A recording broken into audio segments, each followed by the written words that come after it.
when I'm not somehow getting tipped $20 on May the 4th for really struggling my way through a Cantina song rendition from memory. It's Howard's Day.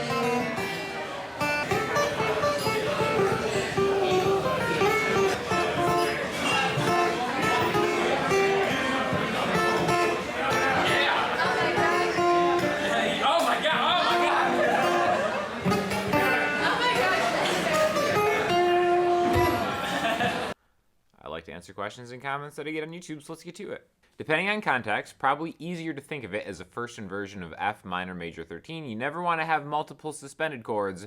That's probably a better answer. Or you could write it F minor major 6 over A flat. So this was on a video I posted the other day about just resolving songs with cool different chords, right? And one of the ones that I started using recently was like, if I'm going from C to G to C, to go from C to this chord right here, back to C. Okay, and I kind of joked that nobody knows what this chord is called because there's actually kind of good reason you could interpret it in a couple different ways. So I wanted to talk about this. I think this is a great example to talk about just intervals and how you stack intervals has such a huge kind of, effect and impact on your sound, right? So what this chord is, this is tuned down a step, but I'm going to call out the notes as if it were in standard tuning to not confuse people. So I have the 4th fret on the low E string, right? So this is G sharp or A flat, right? Then I have the 3rd fret on the D string, a power chord from there, the 5th fret on the G string, and the 3rd fret on the B string, okay? So the notes I have are A flat, I have an F, a C, and a D. Okay, so if I were to name this chord, how would I think about that? Like this comment said, it's probably contextual, but the first thing that I think of is I see this power chord right here, right? This F and a C. And basically that always makes me think, just because power chords were the first things that I ever learned, learning root notes on the guitar, which is so important, as we're going to talk about in a second, like knowing that, open E, F, F sharp, G, so on and so forth, and then turning it into a power chord, a root and its 5th is super important, right? So the first thing I would see there is like, all right, well, there's my F power chord. Is it major? Is it minor? Well, what is this bass note doing? Then it's like, oh, A flat, that's actually F minor, okay? And I think inversions where the 3rd is the bass note, specifically on a guitar, because on a guitar, the bass note has a lot of importance, and just like the sound of it, because the lower strings make more noise than the higher strings, I think really can be confusing to a lot of people and almost play tricks on your ear, right? So the interesting thing about just chords in general is they're all really kind of major or minor for the most part. Again, there are exceptions and stuff like that, but most of the stuff that we're going to practically use are major and minor. And if you learn arpeggios, again, all this music theory is kind of coming together to really talk about this. Let's talk about just an arpeggio on an A note, okay? An A minor is an A note, a C note, and then an E note. A, C, E. A root note, its minor 3rd, and then its 5th, okay? An A major is a root note, a major 3rd, and its 5th, all right? A, C sharp, E. Minor, major. That's why minor has a flat 3, right? So that flat 3, just knowing that's the difference between minor and major can be really helpful. Like for instance, in our example here, we have this F power chord, and then the minor 3rd comes first. Again, that's a really weird sounding minor chord, but we know that the only difference between minor and major is that 3rd. So if we make that sharp, then we have an F major chord inversion. And how does it sound like F major? Right? An A, an F, and a C. You can even use the open A string if you want.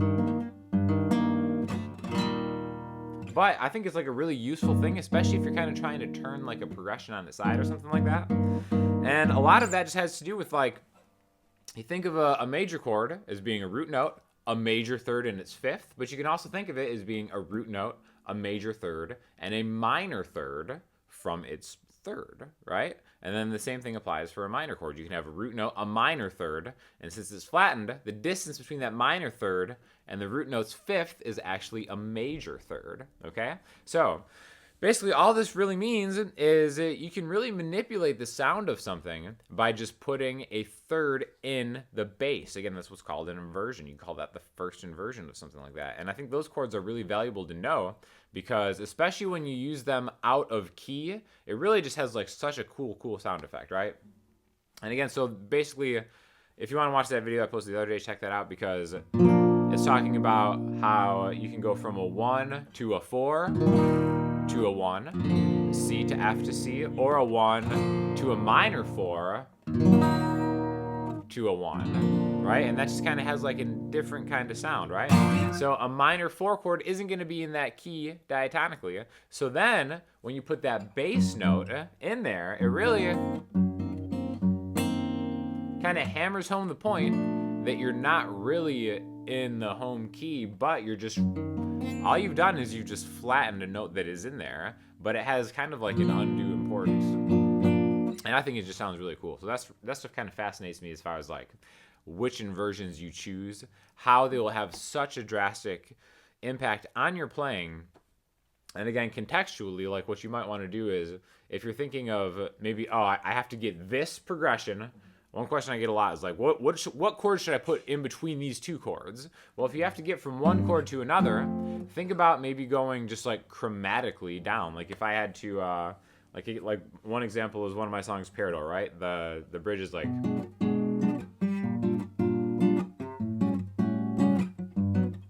Now, you know, I barely even knew those chords when I started. All I did is like, all right, I've got a root note. I want to get from this C sharp and I want to get to this A.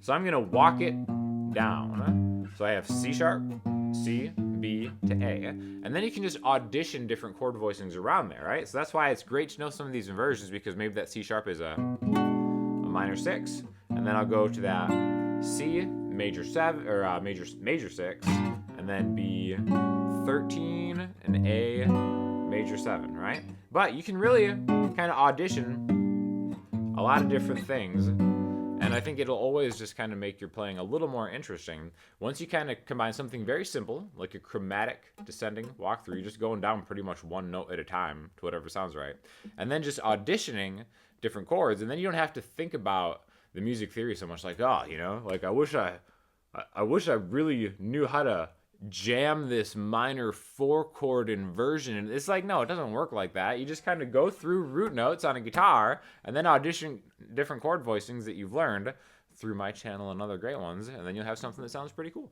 So you are annoying, just trying to help. All right, well, that's, you know, some salty feedback, I guess. How is that helpful? Like, you're annoying. Be a little more specific. If you are trying to help, tell me how I'm annoying and what I can do to fix it. I don't doubt that I'm annoying, as I've been told many times, but if you were truly trying to be helpful, please just a little more feedback would be appreciated. Besides a whole complete replica of little homie 25-cent machine figurines, LOL, seriously though, what do we get with your Patreon? So yeah, the Patreon is $12 a month, or you get a discount if you pay for the whole year. And it's basically, I'm teaching every song that I have on the set list.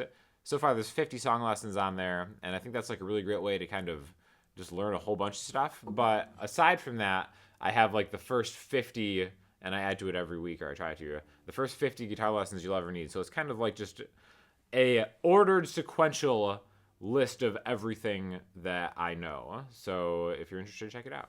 Dang, you two are surprisingly talented. Thank you. I don't know why you're so surprised, but this was on the video I posted yesterday with me and Andrea. Just doing kind of like a super chill acoustic version of our song. I think it turned out really good, so check that out.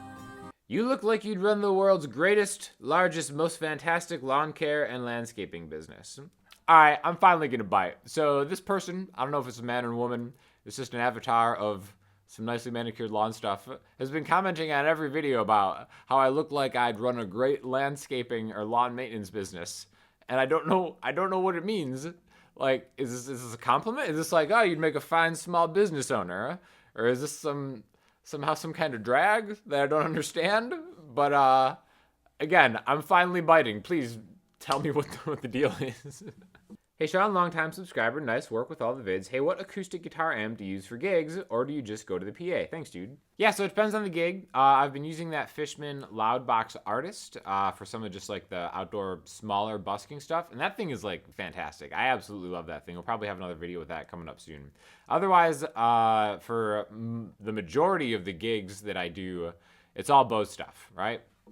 I've been rocking Bose stuff for a long time. The L1 Pro S is what I have been using, but I actually just got something new, so there's a video coming on that soon. But I really just love the Bose stuff. I think they just have the ease of use to really kind of just set it up is unparalleled. The setup and strike down time is like just super easy.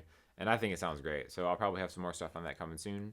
But for the smaller stuff, that Fishman thing like just rocks. Amazing musicians. Hey Sean, quick question. What are those blue, black, and gray boxes in your desk? Yeah, the ones with all the buttons that look like a spaceship. Are you flying to Mars? Jokes aside, what are they? So yeah, this is just some of the stuff that's racked up in the desk. I can talk about it real quick. So these are two Pultec EQs. I generally use them on overheads for drums when I record those, and acoustic guitars a lot. But honestly, I just, as you heard yesterday, the Audient Evo just sounded pretty great. Acoustic guitar just plugged in. But yeah, these are basically just like tube EQs. Here is the interface. It's the Universal Audio Apollo 8, so everything runs into there before my computer. This is a warm audio bus compressor, so if I'm doing like a mix or something, I can have like an analog compressor in there.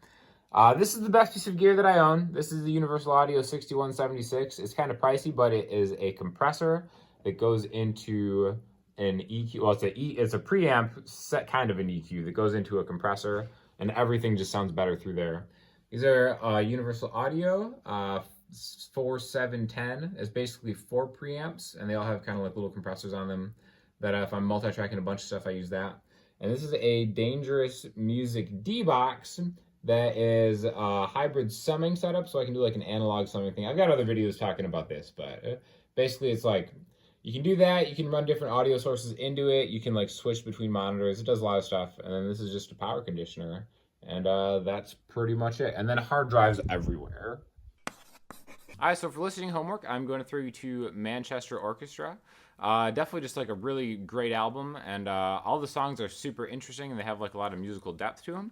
So check that out. And if you have any questions or comments, hit me up in the comment section, Instagram, Twitter, or the website, or the Patreon account, and I will talk to you soon. Thanks a lot.